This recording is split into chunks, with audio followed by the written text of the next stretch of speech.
زمین کربلا ملک امام حسین.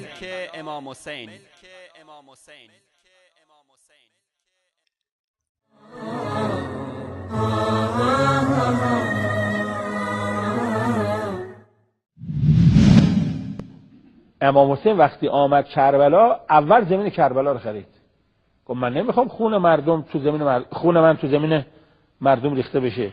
بعدم یه عده به اسم زوار بیان سر قبر من وهان که او زمینه مال مردمه، صاحبش راضی نباشه. منطقه کربلا رو امام حسین خرید که خونش در زمین مردم ریخته نشه و زواراش پاشون رو جای حرام نگذارن.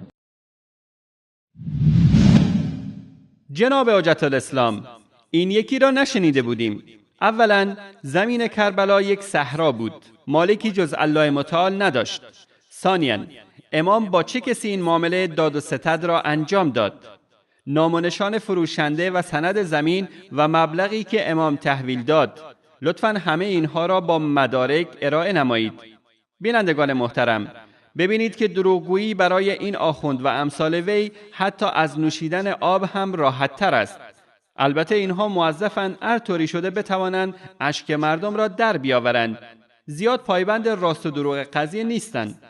اصلا چرا امام علی رضی الله تعالی عنه زمین نجف و امام رضا زمین مشهد و بقیه ائمه زمینهای محل شهادتشان را خریداری نکردند؟ یا اگر خریدند ما خبر نداریم. لطفاً در مورد آنها نیز روایاتی بسازید تا زائرانشان روی زمین حرام اشک نریزند.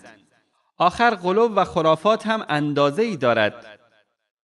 افترى علی الله کذبا ام به جنة بل الذین لا یؤمنون بالآخرة فی العذاب والضلال البعید.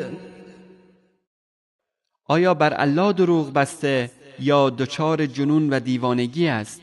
بلکه آنان که به آخرت ایمان نمی آورند در عذاب خواهند بود و در گمراهی دور و درازی به سر می برند.